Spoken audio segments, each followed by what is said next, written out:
Welcome once again to Kingdom Business Network. We're so much glad that you're watching this program today. We don't take it for granted. We want to partner with you in terms of this speaking engagement today so that we can help you grow your business. And for those who are looking for something to do, this is the place to be. Watching this program will actually open you up to opportunities and ideas on running your business, and also in areas whereby you can start a business. Today, we want to equip you with tips on how you can sell. So we want to discuss the art of selling, what it takes to close the deal. And to help us unpack that is Eunice Maina, who is our guest today. Eunice, you can introduce yourself to the viewer. Thank you. Thank you very much. My name is Eunice Maina Mburu. I'm the CEO and founder of 20X Entrepreneurial. I've also founded another company called Bismart Insurance. Yes. And I'm also an author of 2 books. They Sell Me This Pen and The Hits and Misses. Thank you very much. And also on the show today is my co-host Victoriana Alwang'a. You can introduce yourself and also tell the viewers something on what to expect today. Thank you, Dr. Mungai, and thank you, Eunice, for being on this show today. We're really looking forward to hear what you have to tell us in terms of making sales. And to our viewers, welcome to the KBN show. We're glad to have you tuning in from wherever you are. Remember to hit the subscribe button on YouTube. Remember to like. Remember to share with your friends so that we can all keep growing in terms of knowledge and advancing ourselves in our personal finances. As you've heard, my name is Victoriana, and today's topic is on making sales. So what is it exactly that you really need to do to close that deal? Stay tuned, keep sending in your questions, even as we continue with the conversation. Thank you. Also remember to send the questions that you have to our guest, Eunice, on the issue of selling, and she will address those in the second part of this program. So Eunice, how did you first get into sales? Yeah, that's a very good question. Yeah. My first job, I'm a scientist. So I studied chemistry and mathematics at the University of Nairobi. And then I had a short stint in the pharmaceutical industry as a lab technician. And then I got into a technology company called IAT. This is where I was trained to manage learning and also trained in technology. After working there for 5 years, I realized I wanted to make money. Mm-hmm.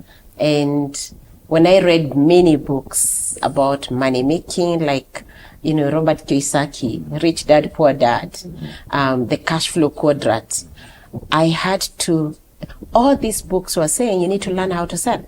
Mm-hmm. So I asked myself, okay, I need to make money, and the way to making money is selling. So how do I learn how to sell? And the easiest way to learn how to sell is to sell. So I looked for a sales job, and this time the easiest job to get in Kenya, sales job to get in Kenya, which one is it? It's selling insurance. So I went to an insurance company and they gave me a job to sell. So that's how I got into selling. Your story is very interesting because it's exactly almost like mine. I did mathematics and chemistry at the University of Nairobi, but finalized second year, third year was chemistry.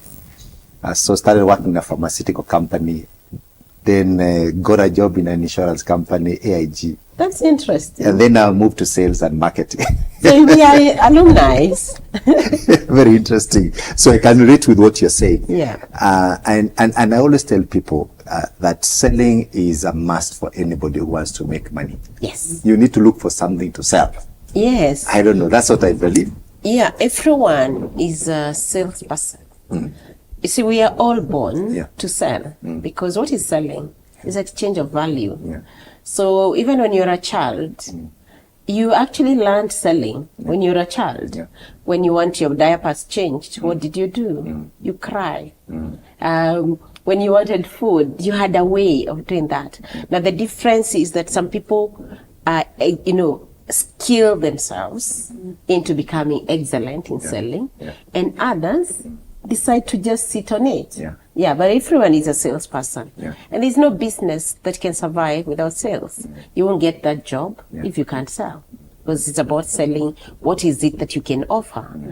You won't get your kids to do what you want if you can't sell. Yeah. So selling is our way of life. Whether Only it's a that we're not product, conscious. whether it's an idea, Yes. whether you're selling yourself, Yeah. your service, etc. Yeah. Okay, do you remember the first thing you ever sold? And what was it and how did it go? The first thing I ever sold, when I remember, is a banana. Okay. There's a time that where I come from, we grow coffee. And at some point, coffee stopped being profitable. So we started planting bananas in the coffee plantation.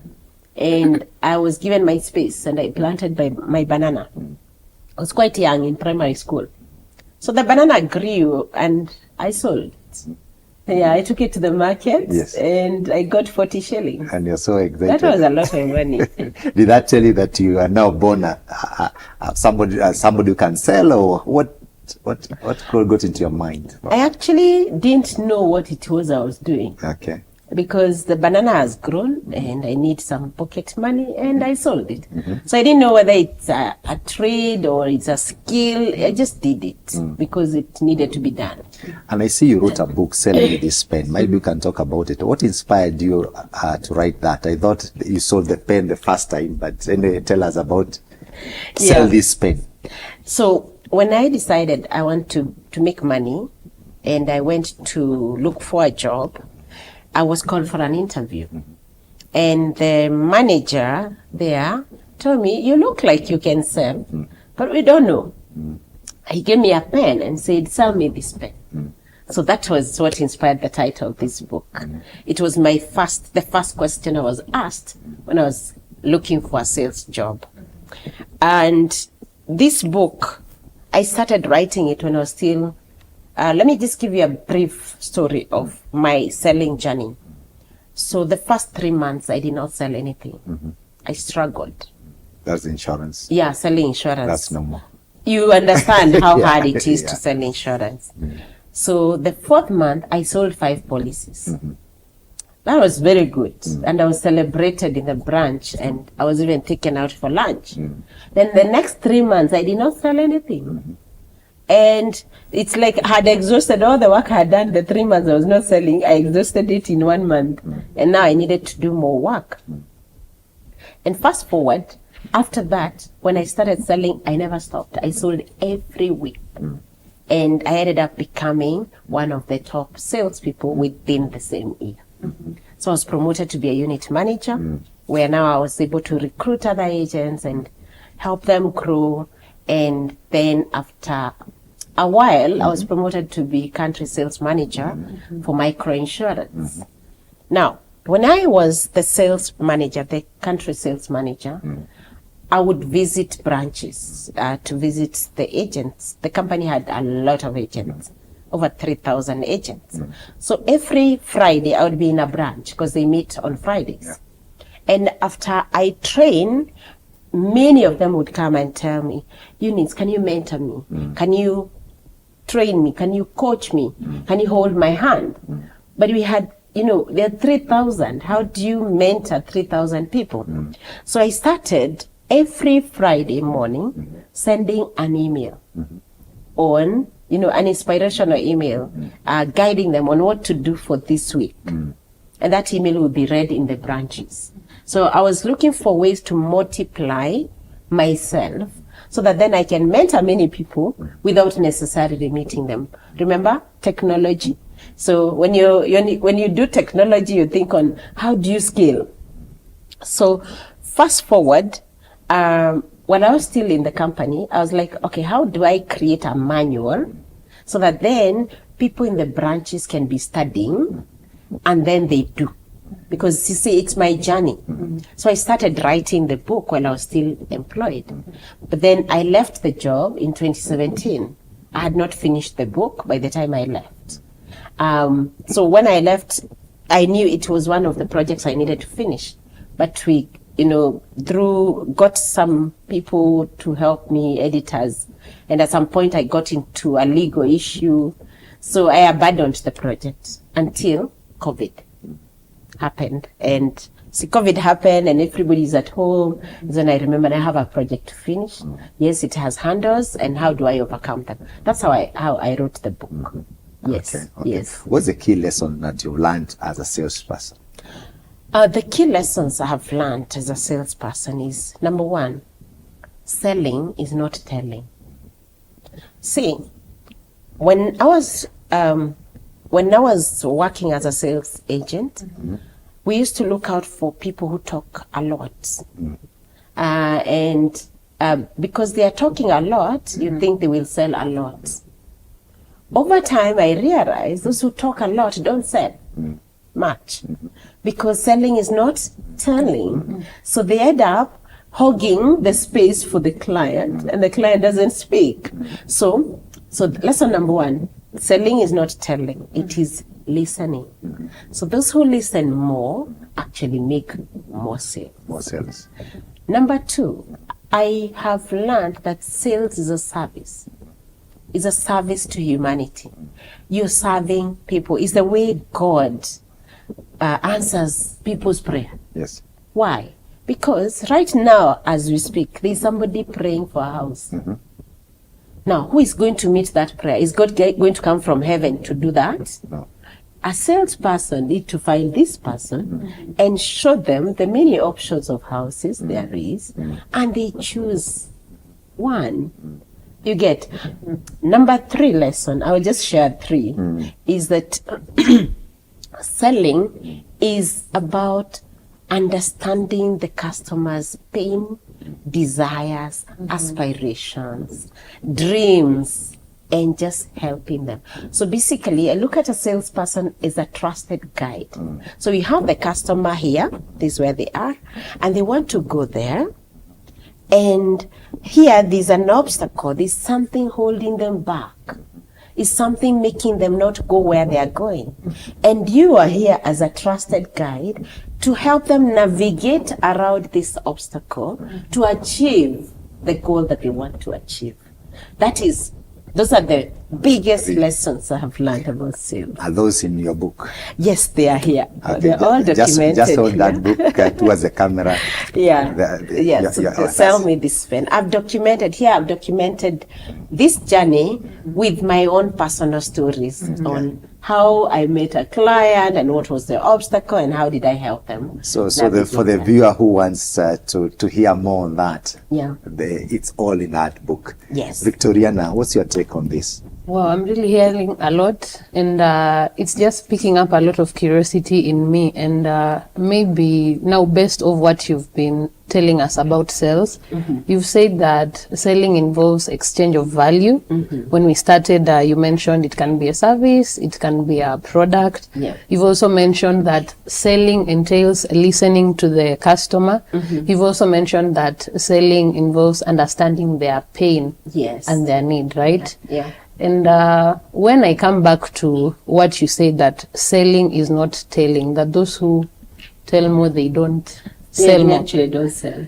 It brings me to wonder then, how does marketing come in when we are talking about making sales? What is the difference between sales and marketing, and where do these two intersect? Okay. Now, I do not have the academic definition. I just have the practical definition and how I see it. I see marketing as, you see, there are so many customers out there who do not know you. And you know, selling, people buy from people they know, like, and trust. Okay. So what is marketing? How do people get to know me? So it's basically getting people, the majority out there who do not know you, to get to know you. That's how I see marketing as. Now, once they get to know you, they need to like you and they need to trust you. So trusting now is where the salesperson comes in to develop, this trust, to build this relationship, to connect with the customer, because they buy from people. They don't buy from brands. They don't buy from names. They buy from people within those organizations. Is there anyone who buys from a company? People buy from people. So I see marketing as, way of telling people out there, we exist. I am here. See me. Get to know me. And then sales is, let's have a relationship. It's like, when you stand at the podium, that is marketing. People are seeing you. They are knowing you.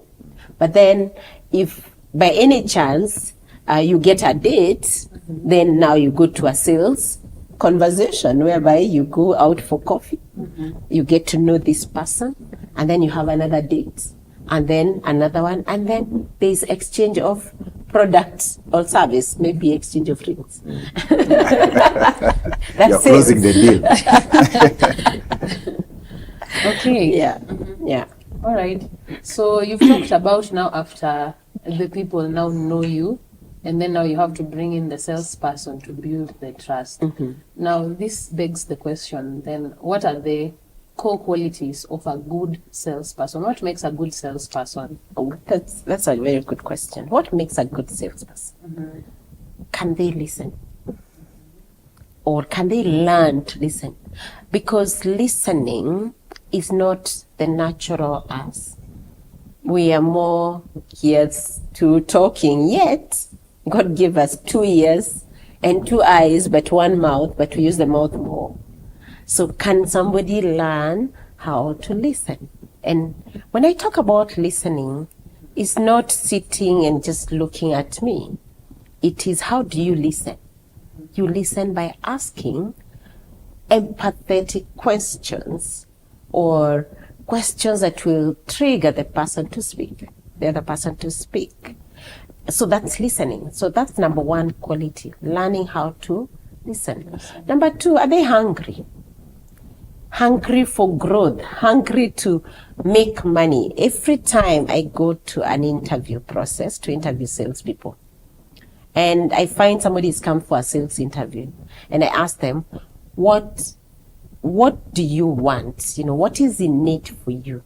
They will tell me, I'm here for growth, career growth, and I know this is not a salesperson. A salesperson will tell me, I'm here to make money. They're hungry. They're hungry to grow. And they're not looking for a salary. They are looking for a way to grow their income on a daily basis, not a monthly salary. Number 3 quality that I look at is discipline. Are you disciplined? Can you honor your commitments first to yourselves and then to others? So those are the top 3 qualities that I'll look for in a salesperson. And by the way, at 20X, we specialize in recruiting salespeople. We don't know how to recruit anyone else. We only know how to recruit salespeople because we know them when we see them. Yes. Yeah. And so you've talked about the listening, you've talked about the hunger to make money and the discipline. Yeah. And so then does mindset play a role when it comes to selling, both for the salesperson and even for the customer? Yes. Mindset, is it the Bible that says, as a man thinketh, so he is? Or am I creating my own quote? As a man thinketh, so he is. You cannot have what you have not seen or imagined. So mindset is critical. What kind do you have? A growth mindset, the mindset that desires to grow?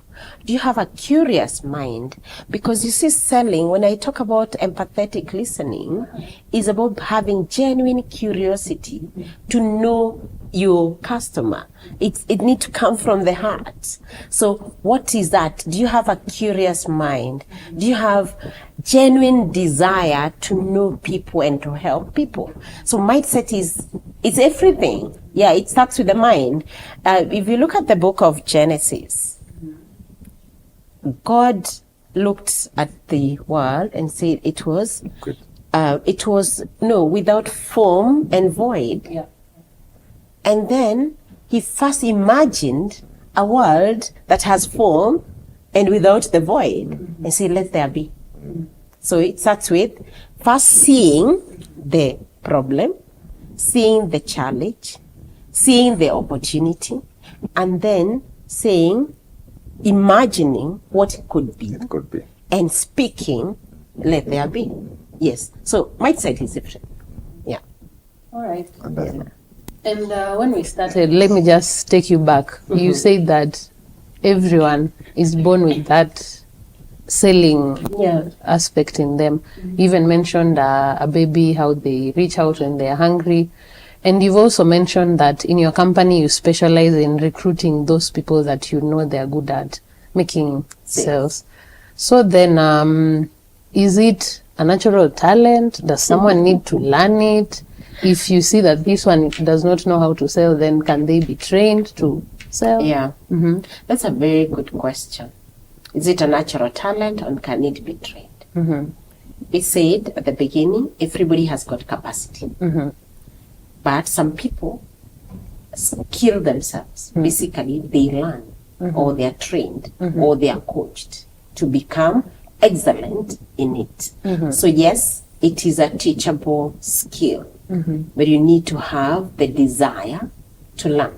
So what we do, because we recruit for SMEs, small and micro enterprises, these guys are not able to afford a very high quality salesperson. But they can, if given a chance, we're able to find them, fresh or, not very experienced to average salespeople. We place them in their organizations and train them while they're there so that they become. So that then they grow with these salespeople. So yes, it is a trainable skill, and we invest heavily in training salespeople. Yeah. All right. Yes. We are progressing well, and for those who are watching us, please send those questions, because on the second part of this program, Eunice is going to answer all your questions. Now, take us through the sales process.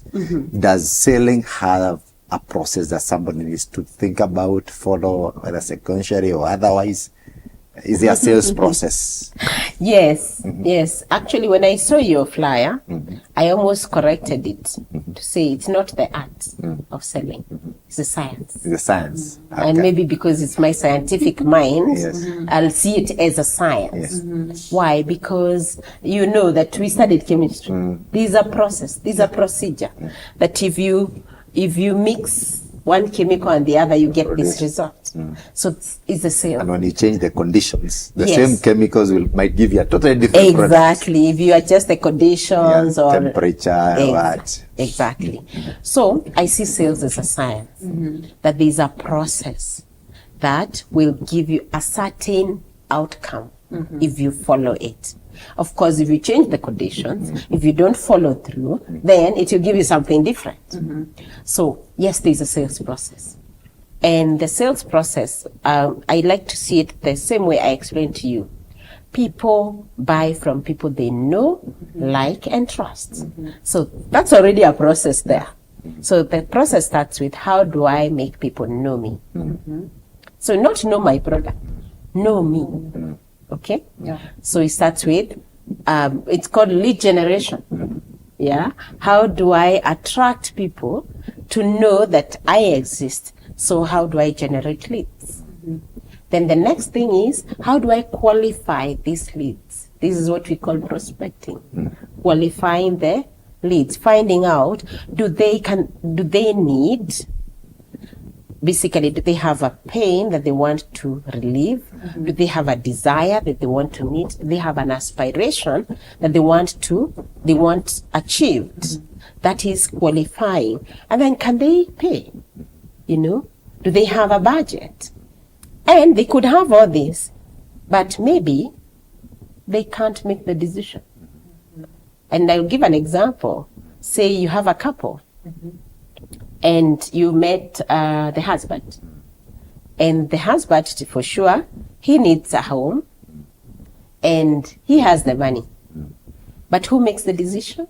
Maybe the wife. The wife is the one who makes the decision. Do you have access to that wife? Otherwise, even if you talk back and forth, that house will not be bought because the decision maker is not there. So the work of a salesperson is to find out who is the decision maker here. Even if they came as a couple, when you come as a couple, I'm looking at, I'm listening to know who makes decision here, because that's the person I need to understand most, because they're the ones who will pay me money. Yeah. Do not assume that, for example, for those who do B2B, that when you go to a company that the CEO makes the decision. No, he may not be. He could be. He just opened a door for you, but the decision maker sits at a corner somewhere. Could be the secretary or somebody you may ignore completely. Or the use of the product, or the technical buyer. Exactly. Or the financial person. They might be looking at just finance. Yeah. So it's very important to find out who is the final decision maker, who will say, pay them. That person needs to be in the room when you're doing your, whatever you're doing. So we've talked about lead generation, prospecting. After prospecting, there's something called customer discovery. This is where now you have this meeting of understanding, what are your needs?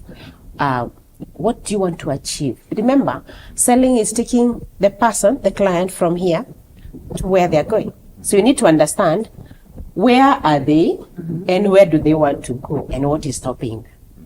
That is customer discovery. Then you present the solution, because you've listened, you have understood what they need. Now it's time to offer the solution, or what they have been desiring, or what removes that obstacle. That will be in form of your product or your service.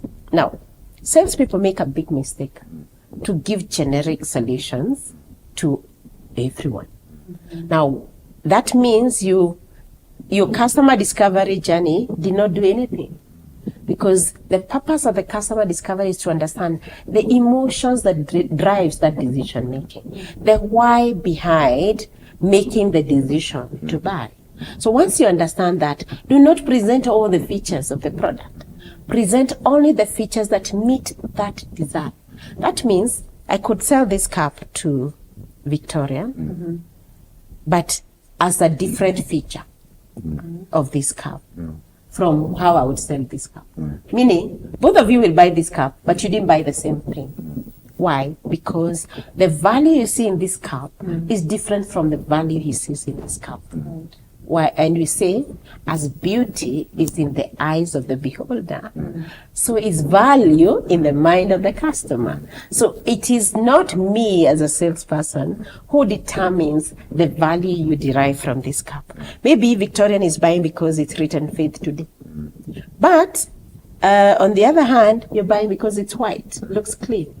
It's different value you derive from the same product. So do not fall into a temptation to imagine that the product does the same thing to all your customers. It's very important to find out what does it do, and that's what you do in the customer discovery, and then you present the solution. Now once you've presented the solution, the next thing is to ask for the money. Okay? Now if you've done a good job from the beginning, targeted right, qualified, done customer discovery and presented well, you actually don't need to ask for it. You just say, can you sign or can you take it? I need to be taken. Now, if you've not done a good job, there'll be what salespeople call objections. We'll come to objections after the break. And I think just before you go for the break, when you're selling something, the features are good, but always tie the features to the benefits. Exactly. Because you can tell us 1,000 features, but it's a benefit that each one of the different people is looking for. That really matters. So for the viewer who's been watching us, thank you very much for watching the first part of this program. We are going to take a very, very short 1 or 2 minutes commercial break. Please send your questions now, because Eunice will address your questions, because remember, we're here because of you. We want you to be a good salesperson, and we want your business to grow. And with that, I see you in 2 minutes.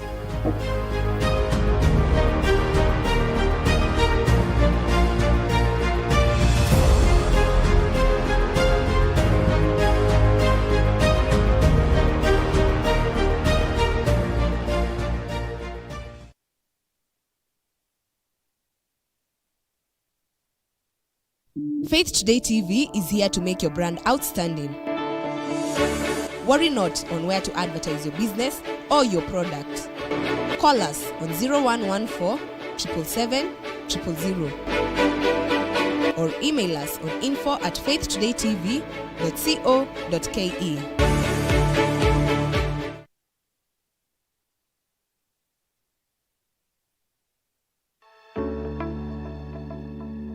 Hello there, my name is Enoch. Taking care of your health should be a top priority. Looking at the various engagements that we have today, it is so easy to forget about our health, mental well-being. That is why we introduce to you the Healthy You Talk Show, a brand new show that is going to address matters concerning your health, nutrition, stress management, mental health, name it. We bring to you a wide range of experts who are going to be touching pertinent issues concerning our health. Tune in every Tuesday at 10 a.m. live on Faith Today TV.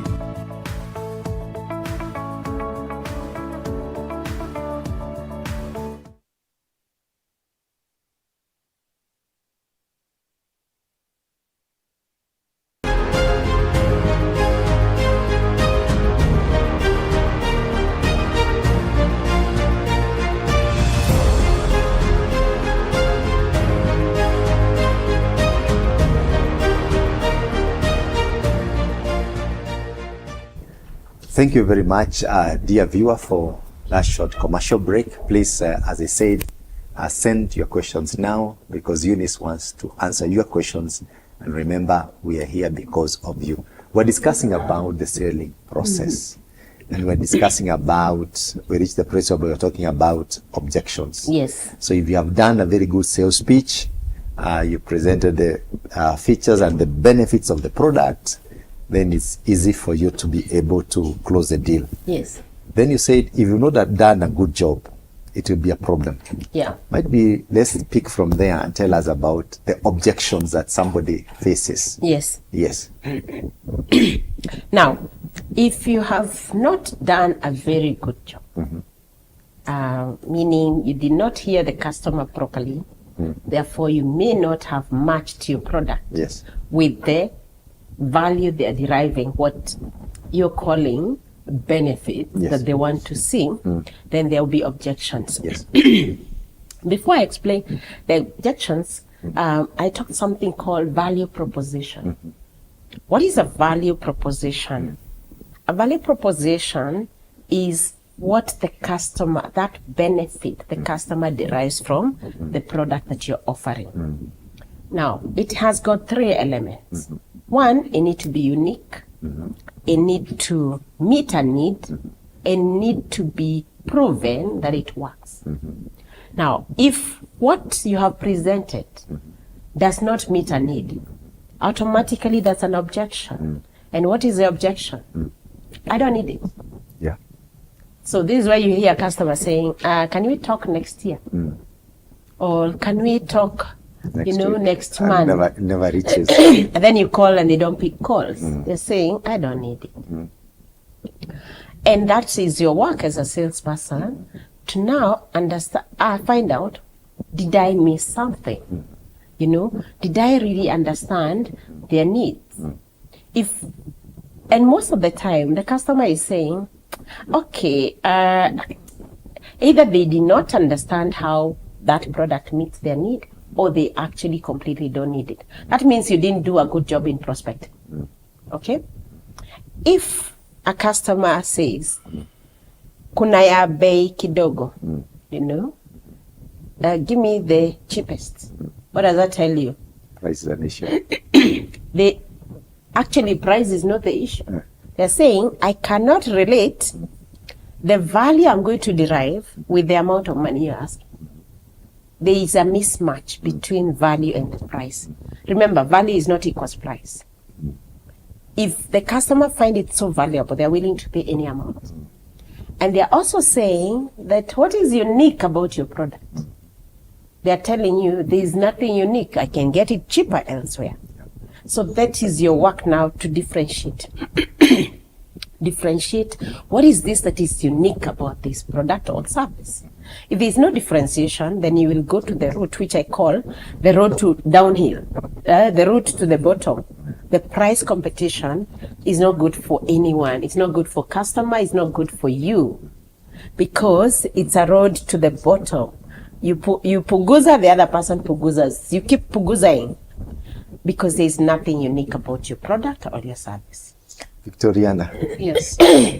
what's your take about all this? When you're talking about all the attaching the value to the pricing, and you've talked about the listening and the customer discovery aspect, and you've also said that when you're not able to close the deal, then maybe there was that gap in the customer discovery. So then how then do you make that, let me call it a pitch, truly compelling to the customer? That's very good. How do you make a compelling pitch? Let's look at the same map. I wish I could draw so that you see what I'm talking about. Imagine this is your customer is here. We call them the customer avatar. An avatar is a representation of the many customers that you serve. So this is where they are. And they have a certain problem or a certain desire. And they want to go here. Okay? Yeah.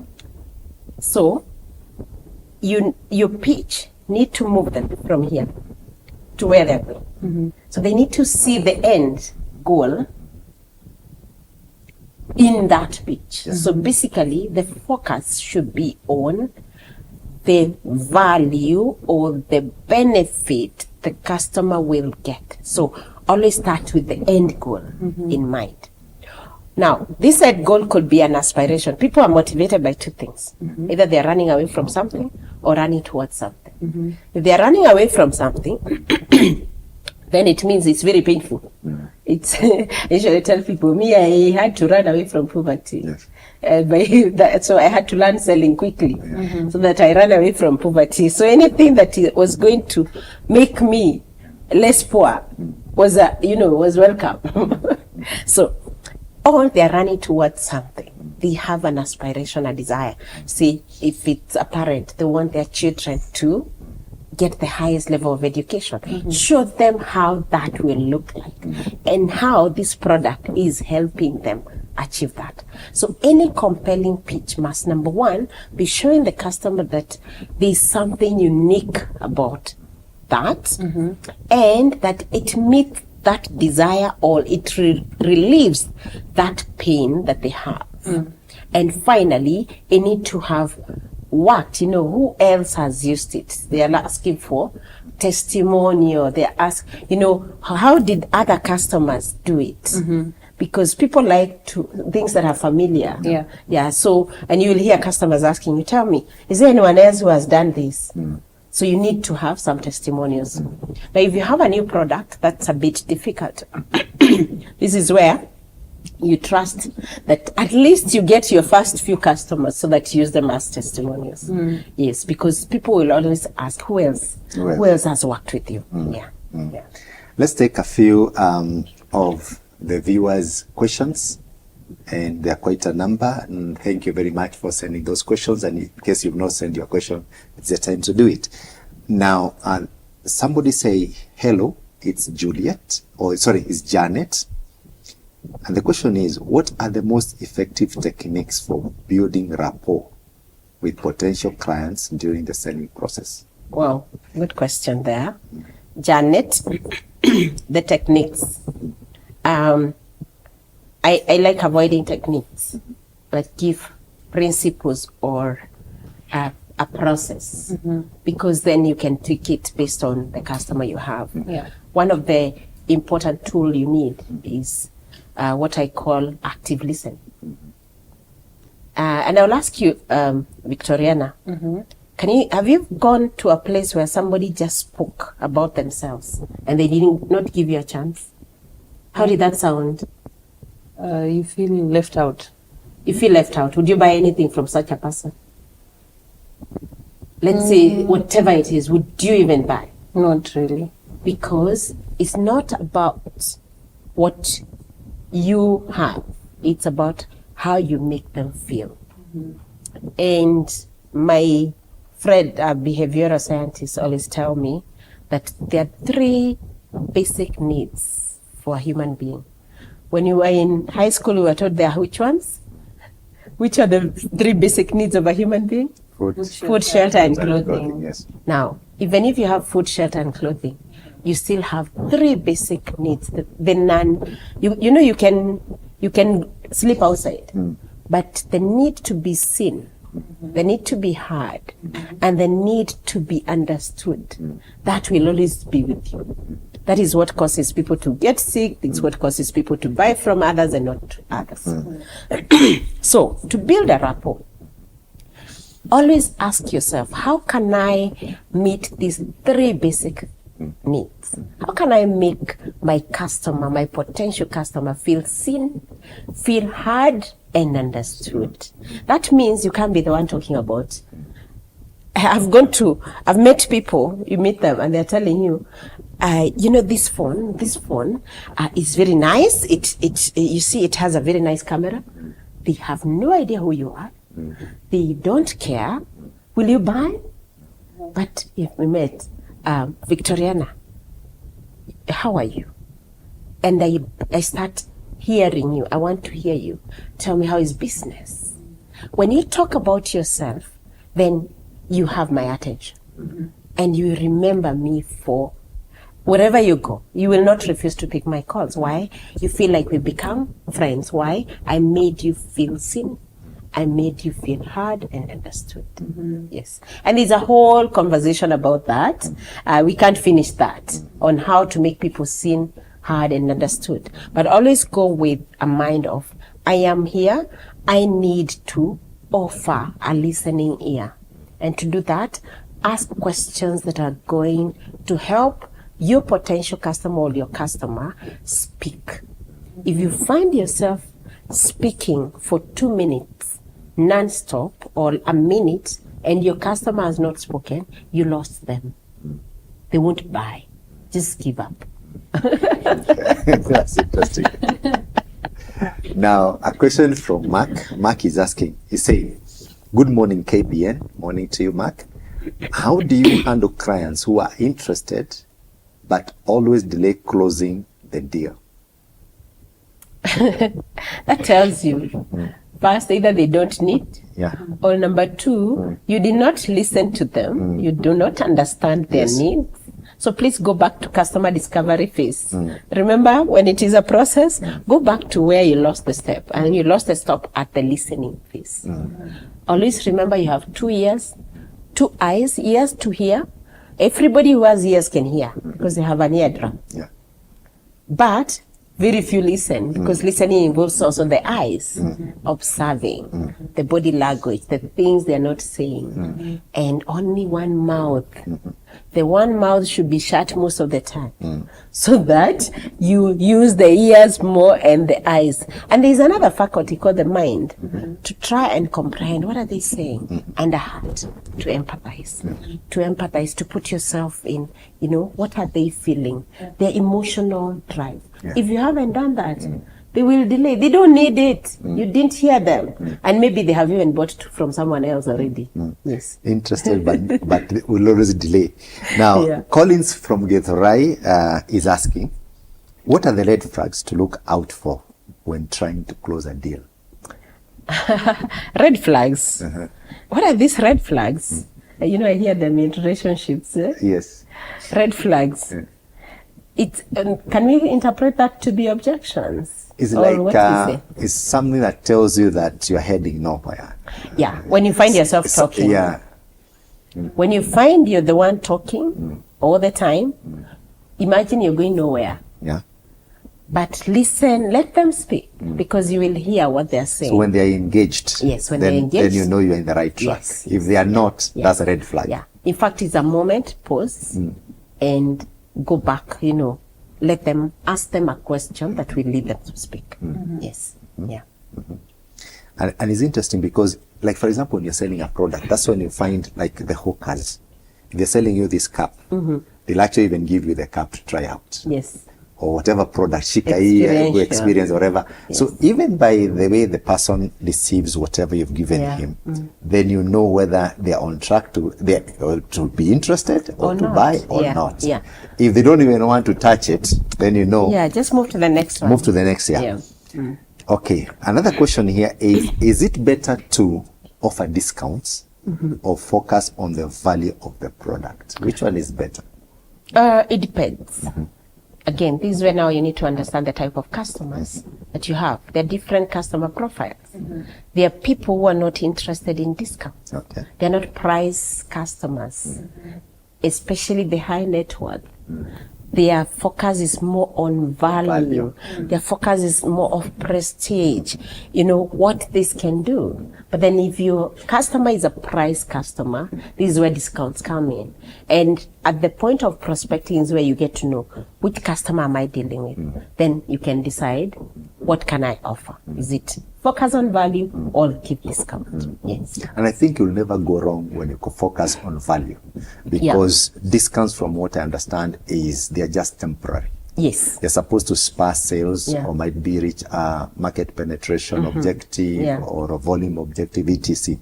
But value is long lasting. It's long lasting, and you keep your customers referring others to you. Remember, you're not selling for now. Our mantra 20x, you need to sell daily, consistently, and predictably. Now, the thing with discounts is, when you want to hit that target towards the end of the month, then you offer discounts for your price customers, those who are more concerned about price. Then you meet your target. But can you sustain it? No. And again, also, the more you offer the discount, the more you cheapen the product. Because if, for example, you gave me a 10% discount last month, what will make me come back to you if you don't give me another 10% or even more? So you actually go on a spiral, downward spiral in terms of price. So you start to cheapen the product. So value, I think I would go with that. Now, the other question is, how can a small business owner use social media for better sales and marketing outcome? A very good question there. How can you use social media? Please remember the process. People buy from people they know, like, and trust. So the part for knowing is very important, because you have millions of people out there who do not know you. How do you get to know them? So you begin by segmenting your customers. Who is your customer? Who do you want to serve? And you could have maybe 3 different type of segments. Say you serve women above 40 who are single. Be very, categorize, get granular when it comes to segmenting your customer. Why? Because a woman above 40 who is single does not have the same needs with a woman who is 20 and single. Therefore, you can't use the same messaging. Now, once you know who it is you're targeting, what kind of content do they like to consume?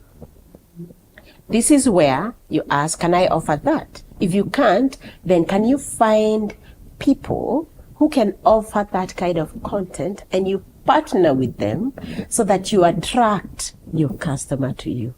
And now at 20X, we do more of attraction selling than push selling. That's why the thinking is around, okay, if they want to talk about, how to find a partner in your 40s, are you an expert in that? If you're not, can you find an expert in that so that they pull them to you, and then you can now offer your product to them? Yes. Okay. Yeah. Now, someone is saying, I'm Katarina. Thank you, Katarina, for writing to us. And this is helping me because I want to start selling some outfits. How do you convince someone who says, I'll think about it to buy now? They don't need it. I think about it. You don't need it. Yeah. It's an outfit. I can see it. And I'm saying, I'll think about it. What are you thinking about? Nothing. Yeah. So, Catalina, please move to the next customer. Yes. That one doesn't need. And it's also good to understand that you're not meant to sell to everybody. And that's why segmenting your customers is very important. You're not going to, to sell to everybody. There are specific customers who are, these ones are the ones I serve. And let me take you back. Can we look at sales? For once, sales as the way God answers people's prayer. Because then you as a salesperson or as a small business owner, you wake up to serve, not to close a deal. See, there's a difference. Yes. Closing a deal, you're waking up to take. You want to take money from people. So the mentor, the attitude, the mindset is of taking. Serving, the mindset is, what can I offer to who? That means the dress is an outcome. The buying of the dress is an outcome of the service that you're offering.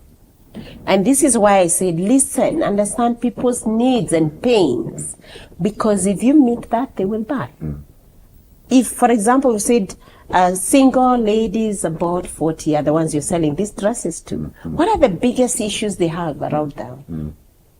Maybe the desire to have this special person. So what can you do to help them? What kind of content can you create that is around meeting this need? Because they won't see your dresses until you meet this need. You understand?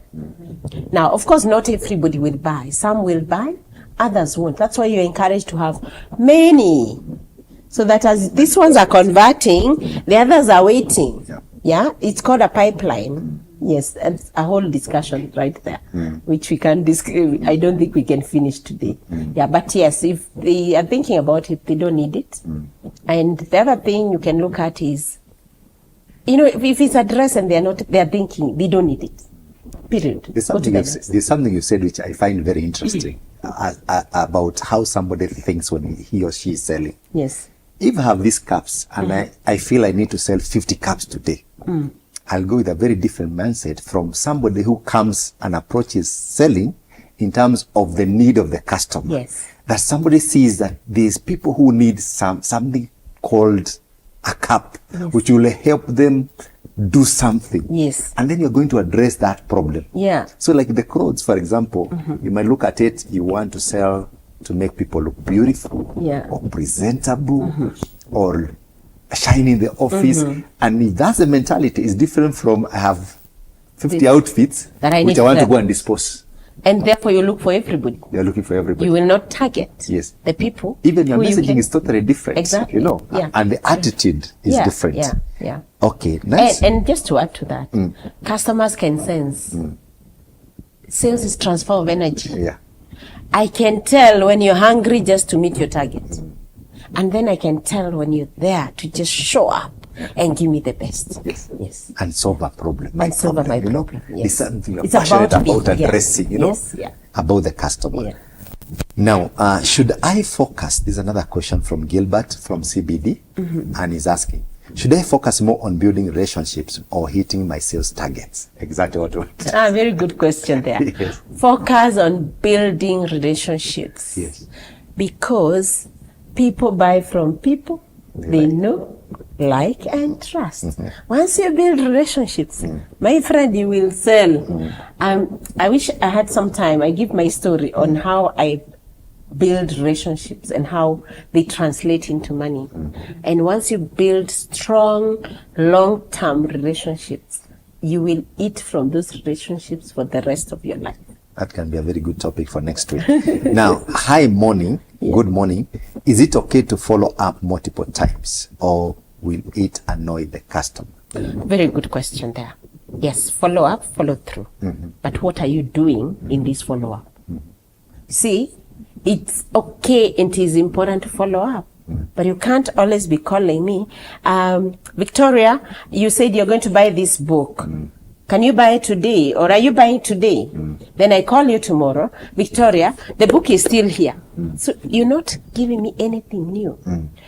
When there's that gap, that delay in buying, of course there are reasons. Either they don't have money or they're still doubting. We say that people do not change their mind. They make new decisions based on new information. What does that mean? In your follow-up, don't be pushy. You're providing new information. For example, if you're selling this cup, Yes. or the sufurias, let's say sufurias. So the first time I realized you needed a sufuria because you host big numbers of people. Okay?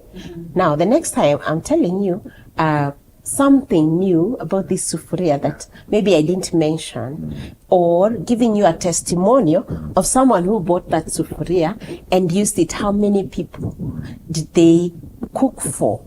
How did it turn out? The pilau actually came out better than when you use another different sufuria. So you're giving new information. Why? So that they make a new decision to buy.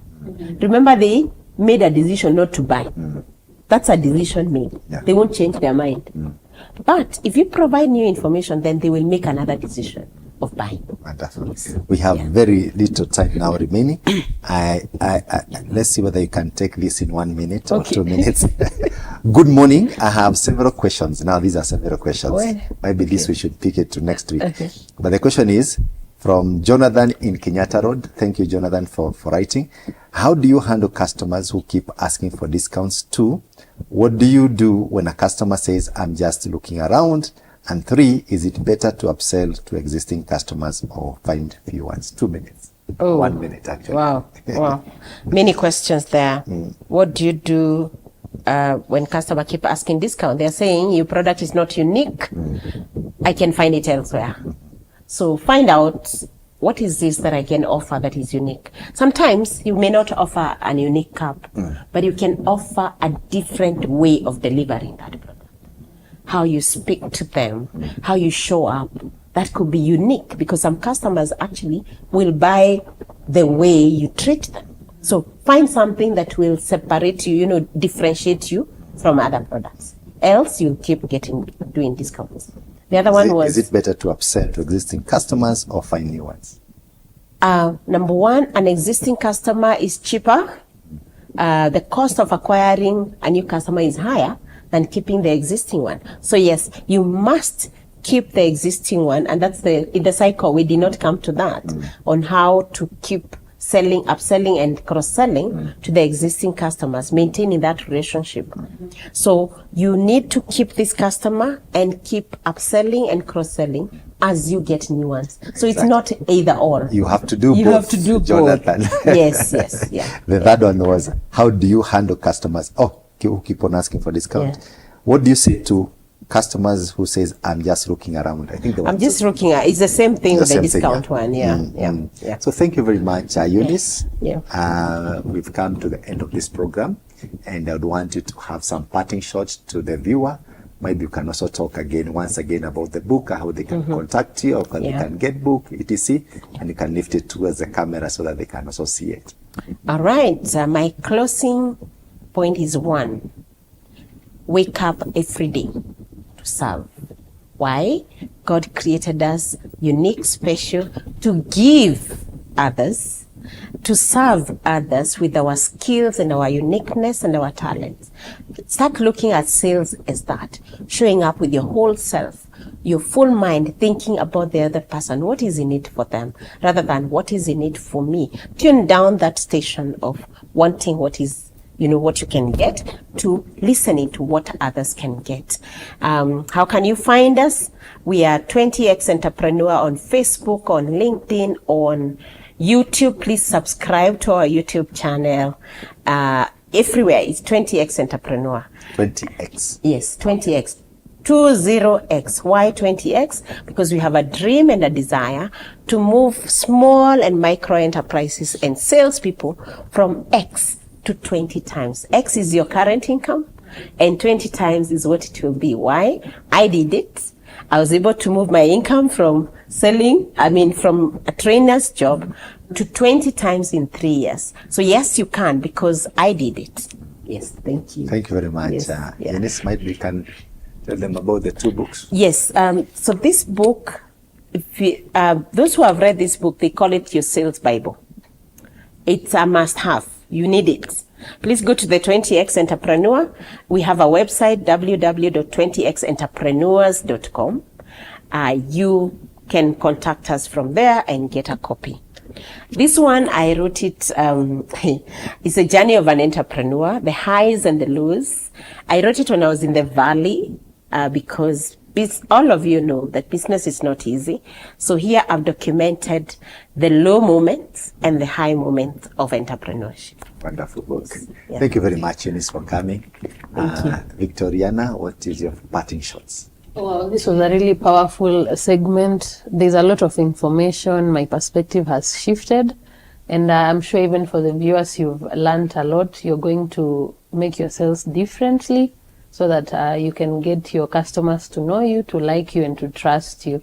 It's been wonderful having you tuning in. Remember to continue sharing this with the rest of your friends so that we can keep growing together. Thank you. So thank you very much, Victoriana. Thank you very much, Eunice. And thank you very much, viewer, for being with us this far.